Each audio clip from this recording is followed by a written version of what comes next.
country.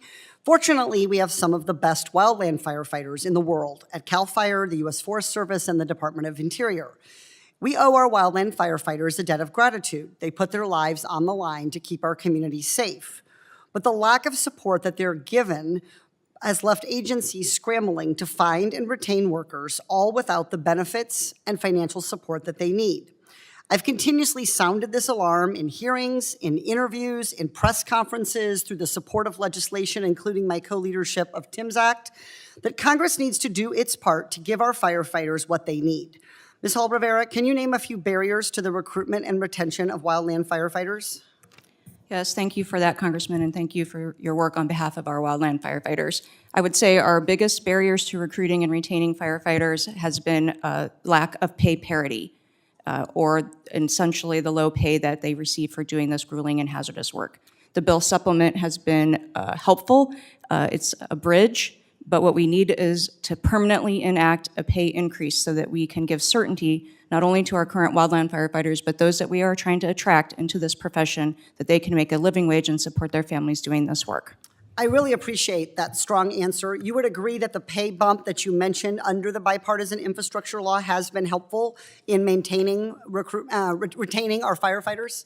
Yes, Congressman, I would agree, and I have heard that directly from firefighters, that it has been helpful, but once again, we need a permanent solution. When does that funding expected to expire? For the Forest Service, we are expected to spend all of that money by the end of this fiscal year, September 2023.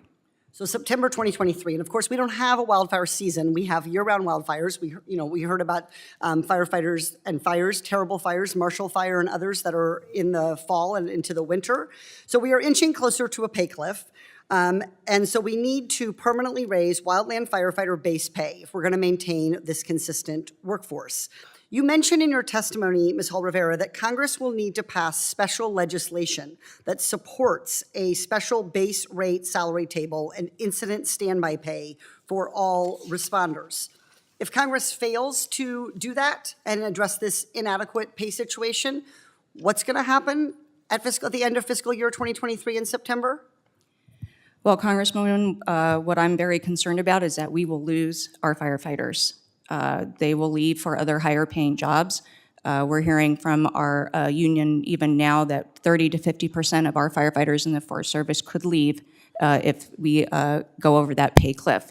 And that would certainly be of great concern to all of us and all of you, I know, who depend on these firefighters to help protect communities in your state and do the critical forest management work that we need as well. And as we've seen in the last several budget years, if we have a continuing resolution, federal employees cannot receive a raise in base pay across the board during a continuing resolution. So it's urgent that we address this. As you know, we're about to default if we don't pass legislation to address our current debt limit, and we are only now beginning to mark up appropriations packages that Republicans have said will cut domestic funding. Can you please tell this committee why Congress should not let politics get in the way of stabilizing the wildland firefighter workforce? Well, Congressman, I think we can all agree that it's critical that we continue to pay our firefighters and pay them what they are worth, and that's not a partisan issue. And how many Forest Service firefighters are currently hired for this year? We have a little over 9,000 firefighters on board right now. And how many do you need? We aspire to have 11,300 firefighters. That's not what we need. We need more than that, and that's why the 24 budget requests funding for an additional 970 firefighters. How long is it going to take you to get from the 9,000 you have as of today to the 11,300, which is the maximum that you can support under the funding that you have?